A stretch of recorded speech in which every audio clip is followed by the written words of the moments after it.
associated with a debt consolidation scheme. Prominent members of the Haitian elite, including former President Pierre-Alexis, were implicated in the embezzlement and misappropriation of government funds. So in this, for now, we have also an other affair. It is 𝗓𝐶𝐶 affair. So the 𝗓𝐶𝐶,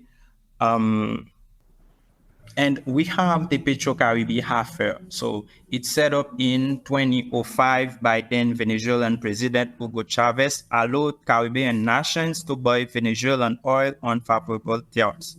The countries were supposed to use the money they saved to improve infrastructure, but more than a decade later, Haiti has little to show for it. So in 2018, some people asked for this money, and the protest began in 2018, like I said, after Haitian filmmaker and activist Gilbert Mirambo tweeted a photograph of himself blindfolded holding a scene with the question, in Creole we can say, 𝗏𝐾 𝗏𝐶𝐶. but in English, we have to say, where is the money of 𝗏𝗏𝐻𝐻. So Mirabeau Street went viral and helped spark a movement of self-styled petrol challengers. They have posted photographs online of the empty shells of buildings they say should have been completed with 𝗏𝗏𝐻𝐻 savings. Last year, Haiti's Court of Auditors report that officials mismanaged up to 2 billions of 𝗏𝗏𝐻𝐻 cash, and that a company managed by our last president, Jovenel Moïse, was involved in a questionable road building scheme. A new report is due within weeks. So with this affair, we have some prime minister as Laurent Salvador Lamotte and the former president, 𝗦𝗽𝗲𝗷, and also Joseph Michel Martelly. And these figures of political in Haiti are involved in this big affair of corruption. So it is one of the biggest corruption affair in Haiti. And for now, in 2024, we don't know which person really use or mismanage this money.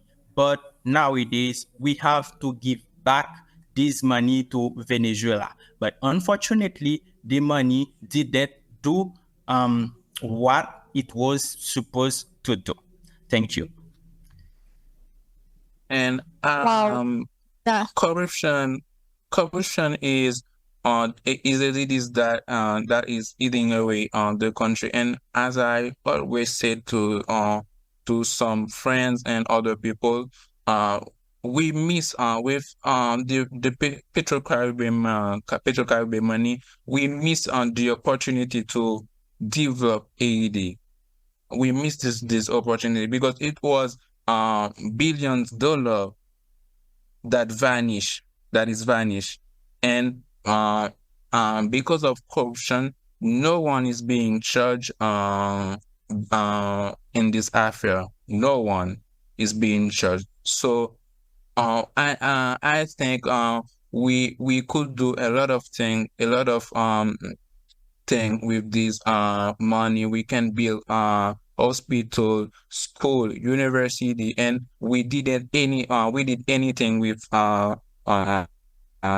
this money. We didn't build school. We didn't help some people in need. We didn't build hospital. So we really missed the opportunity to develop Haiti. And now we are one of the poorest nation and in the Caribbean, and we could do better with this money. This is really distressing, whatever we are hearing from these young, remarkable speakers today. As a host, I would like to appreciate their courage and their passion to share the truth and facts, what is happening in Haiti right now, to the audience, to the rest of the world. And I think that is the good way to do so.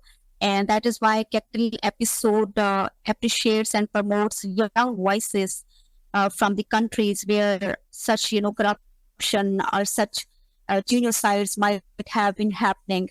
And our purpose is to promote these young voices, like they can share these stories by their own. And we don't have to look for any, media or news reporter. I would say, like, these young people are the true ambassador of their country. And I really appreciate that they are so like confident, and they are so courageous to do so. Thank you very much, Blayter and Roody, for this insightful current overview about Haiti, some of the hot topics happening right now. And I believe corruption is one of the root causes which destroy any nation, and consequently it affects the people. Of course, the civilians are the one who are affected by these things, by the authoritative bodies, and they should be ashamed of it, because at the end there is a lot of poverty now, and there is a lot of inequalities happening in Haiti. As we are moving down to some serious conversation and some of the current issues happening in Haiti, Roody, to you, I would like to have your comments on one of the humanitarian crises happening in Haiti. Could you shed light on the current humanitarian and security crisis in Haiti, including the increasing gang violence especially? Because what we are hearing in the news right now currently is all about gang violence in Haiti, and most of the people in the world are unaware of it because of the, I would say, monopoly in media maybe, or maybe hypocrisy we can say. And that is why today you both are the true ambassador who can tell us the fact check about gang violence happening, and also the kidnappings and the recent prison escape and incidents of rape, as well as the efforts to deploy a force to combat insecurity as of June 2025. And you can also correct us if I have, quoted something wrong, because you can tell us the true facts. Okay, Nabila. At this moment, we reach the deepest level of instability known in this country. We have known moment of political instability and crisis, but never in our history we experienced a situation like this. We are facing a multidimensional crisis, and we still don't know how to get out of it. And this crisis is humanitarian, political, and also economic. Politically, we haven't had a president in power since the assassination of our former president Jovenel Moïse in power since July 2022. And the country was ruled by a prime minister deemed illegitimate, appointed a few days before the assassination of former president. He was tasked with organizing election in the country, which he never did.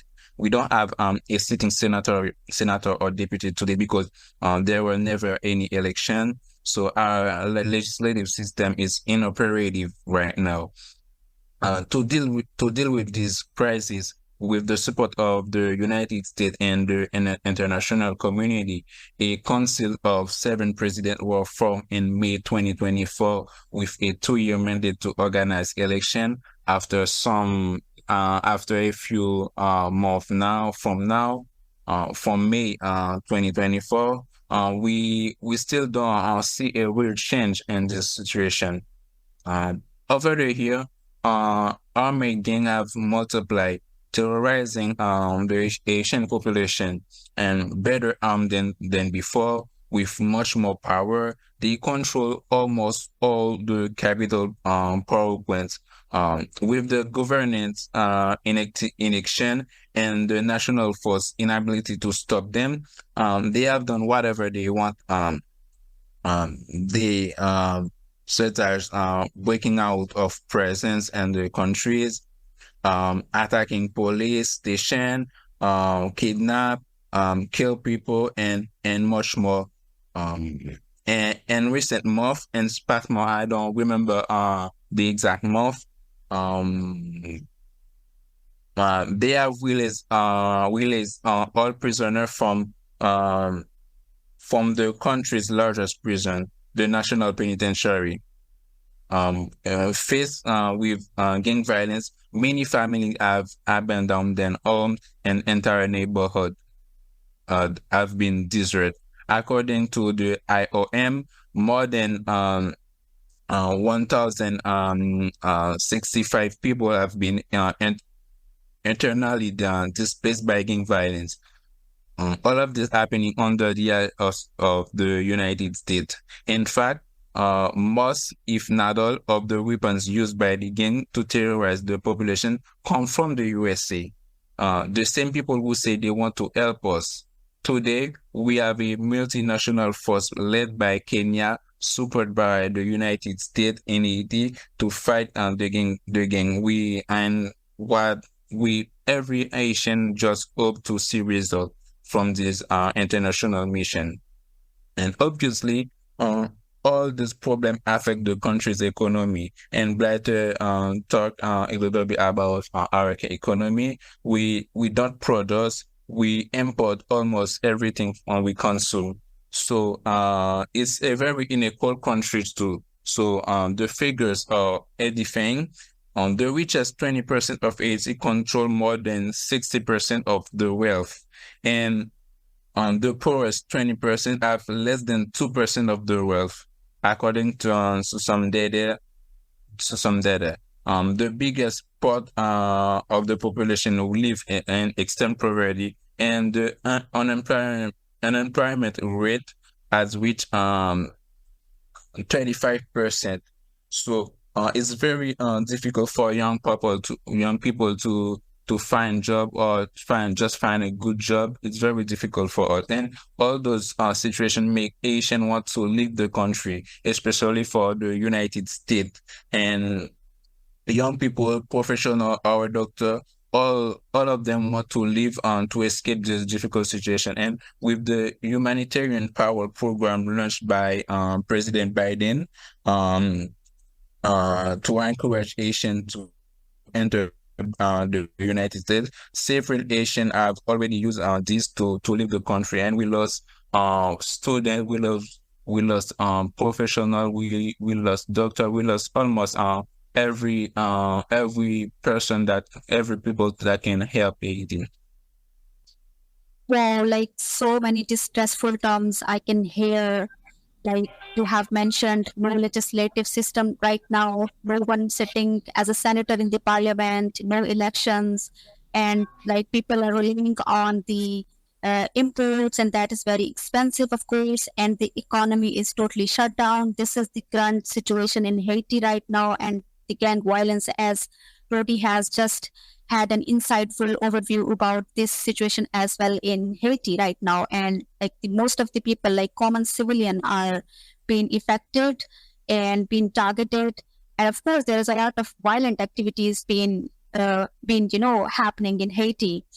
Rudy, I just wanted to ask you about one of the additional aspects. Can you discuss the living conditions of the population in terms of unemployment, as you have just mentioned, and wealth distribution, and explain the impact and details of the humanitarian payroll program? So as I said, we have a unemployment rate that is 35%. So it's very difficult for active people to find job, and I think it's the reason are very diverse. And first of all, we have the security. People don't feel safe and street, so it's very difficult to people to go on the street or just to do some common activity. And many part of the capital are already occupied by gang. So some young people don't have other option, just they join gangs. So most of the time, so the person we find in gangs are young people.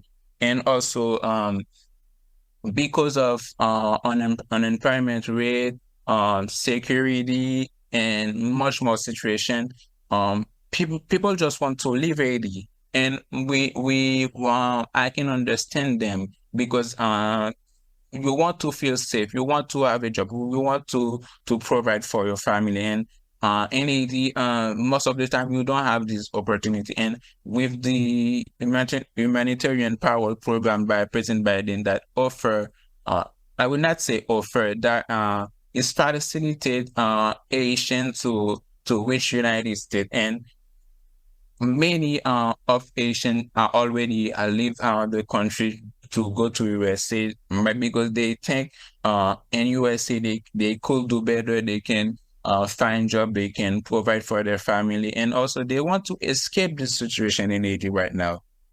We have many people are killed by gang member. Family have left their home, their business, anything. They are left just to escape gang violence. And if you find an opportunity to leave the country, you just took it. You just take it. So this is what the humanitarian power program did to us. And And the bad effect is we lost some good professional like doctors. We lost teacher at university. Um, we lost some very important people that could help Haiti. But in order to just escape the gang violence, just to save their life, just to find a better situation, they just take this opportunity, or they fly to other country. Um, yeah, that is the side effect of humanitarian power program. Yeah, we can truly understand the chaos happening among the people, the way they want to leave Haiti, as you have mentioned, because of course, above all, the safety of someone's life is very important at the moment. And this is like really disturbing to know this, that how the young people, the professional are suffering from these violent activities. And you have mentioned like people are losing their gems, for example, in the field of medical, in the field of education. And I think this is really distressful at the moment. This is, yeah, really, I believe like this is very, this is a very fact checking for our audience as well. And this way, I hope we can seek help from worldwide, from all the youth across listening to us today. They can explore more about Haiti and what is happening about Haiti. They can raise their voices and help them to just, to help them to aid in this situation at the moment. This is one of the reasons. Yeah, Roody.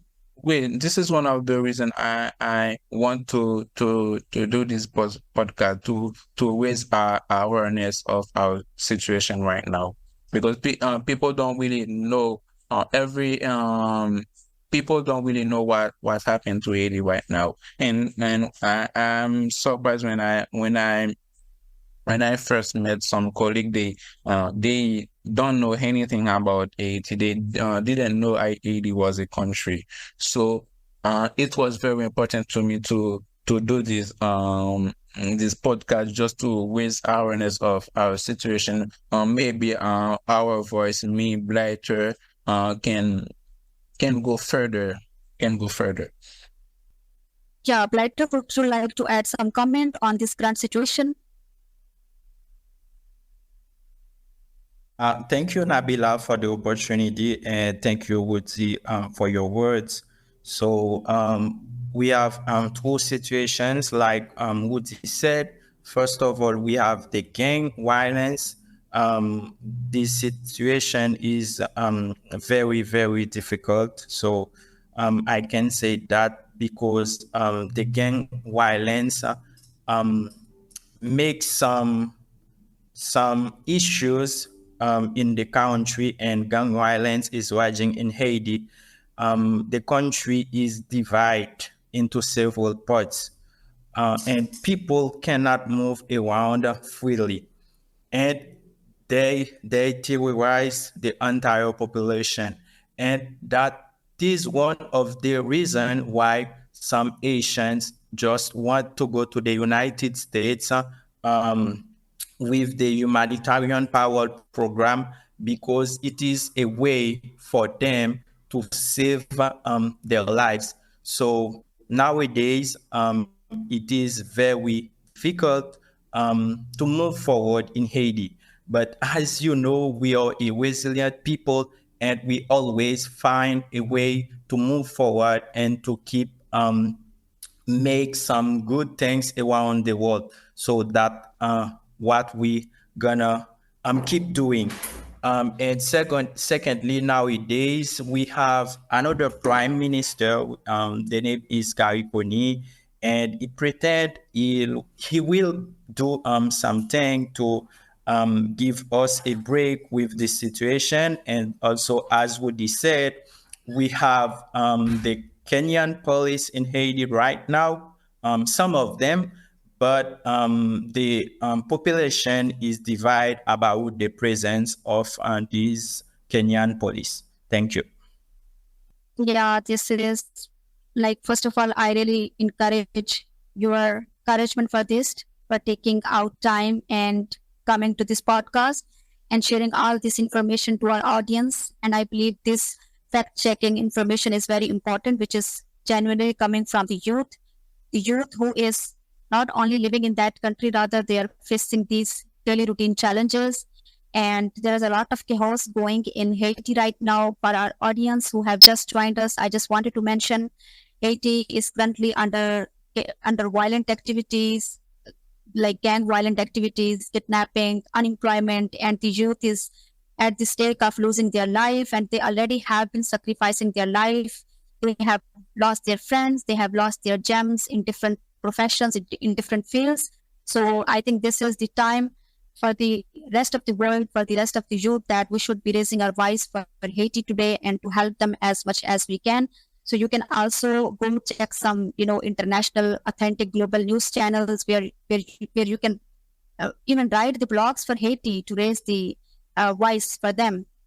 Thank you very much, Roody and Blayter, because you have been mentioning a lot of challenges right now during these circumstances, and you both are also the young persons in this country. You must have been facing challenges as well, for example, in seeking opportunities, your career, and some other aspects of your life. What are the most challenging aspects in Haiti right now for a youth?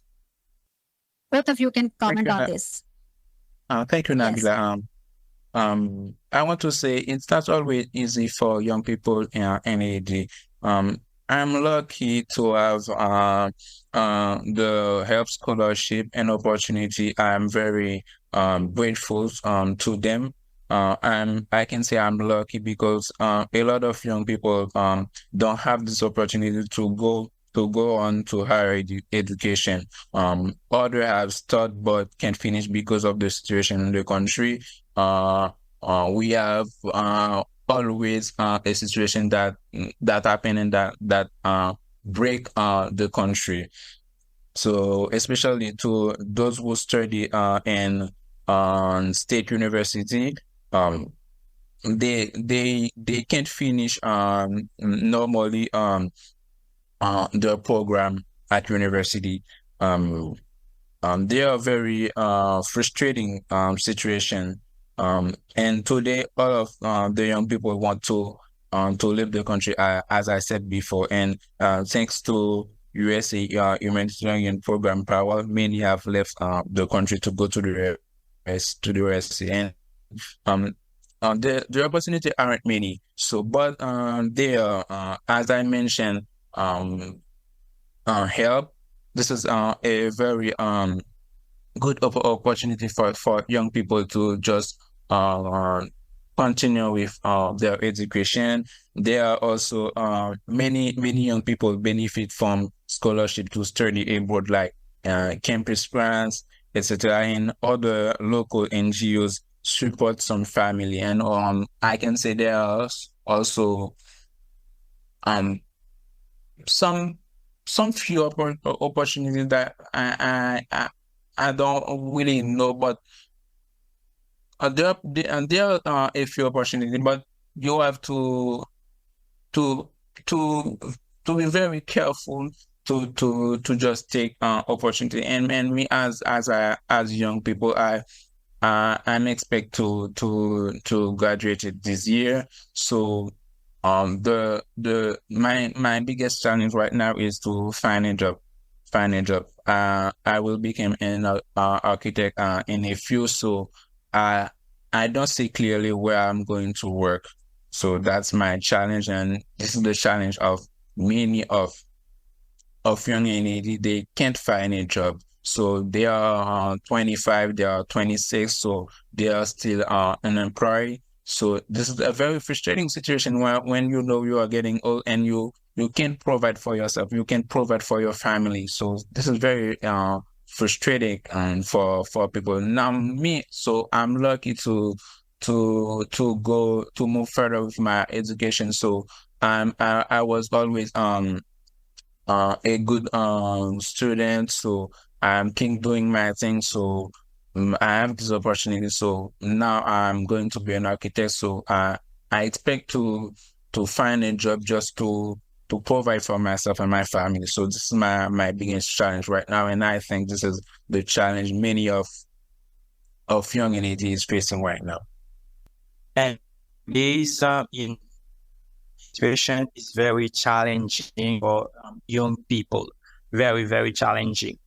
But we do our best to move forward. And going to university and finding a job, as Woody said, it is very difficult. However, we are a resilient people. So Asians never give up. And besides all the we continue to fight by learn new things every single day to be better.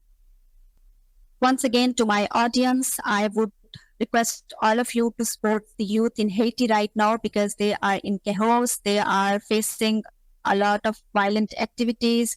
So, this is, of course, this is my humble request to all of you whom are listening right now, our episode. Please go help Haiti youth and support them as much as you can.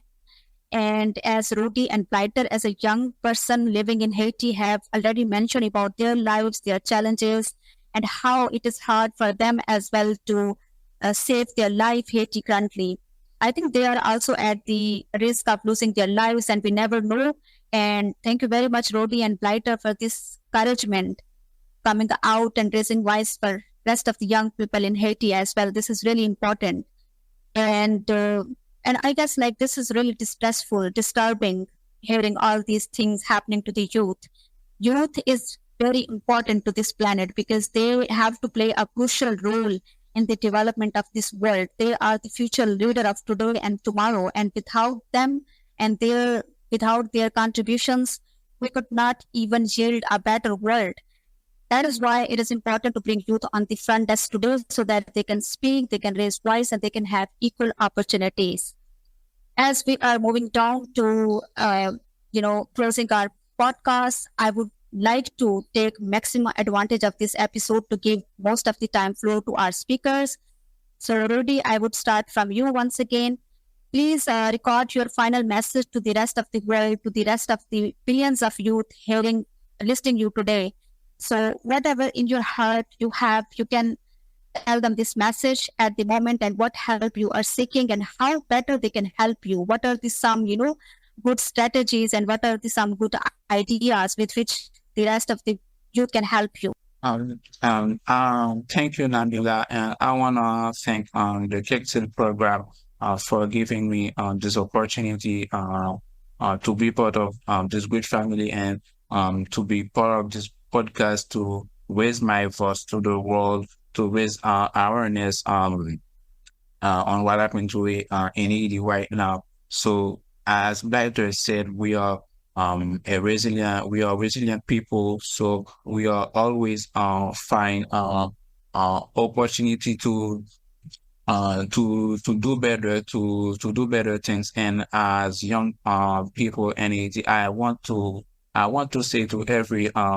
Asian, to everyone Asian, to stay positive, to stay focused, and do whatever you want to continue with your education, because I strongly believe education is one of the most powerful things that can help us to do more in our society. So this is why I'm keep learning. I'm keep adding new skills just to be a better person, and just to improve myself in the society, and just to add value to myself. So thank you, Kectil, for this opportunity. So I want to ask everyone that that's in this community to give support to Haiti, because we need support. We need our voice to go further, just to let people know who we are and what we are facing right now. Maybe our situation and this podcast can be a very powerful thing to or a very powerful contribution in what will happen to Haiti right now. Thank you. Thank you very much. Roody, this is really powerful. I hope our audience is with you today. Yes, Blayter, would you please record your final message to the rest of the world because they are just listening you? Yeah, of course. Thank you, Nabila, for this opportunity once again, and also thanks to the Kectil program. So for the Asian youth and also all the youth all over the world, I just wanna tell you guys, believe in your potential and never give up, no matter the obstacles. Education is your most powerful tool. Use it to shape your future and to have what you desire or what you want. Stay resilient, stay determined, and continue to strive for excellence, because excellence is one of the best things in the life of a youth. So remember, every challenge is an opportunity to grow. Together, we can create a bright tomorrow. So thank you. Stay positive and keep moving forward. Wow, this is really powerful coming from you, Blayter. Thank you very much for today and for having this courage, sharing all these insightful information as well as your opinions on current situation in Haiti. And you said it very well, like education is the most powerful weapon in the world.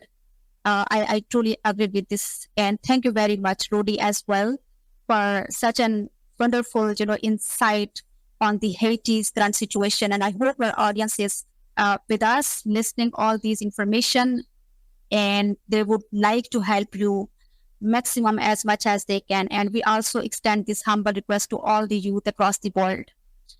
As we conclude this enlightening episode, I would like to extend once again our heartfelt thanks to Blayter, Joseph, and Roody Joseph for sharing their invaluable insights on Haiti's current affair, rich historical context, and the vibrant yet challenging lives of its youth.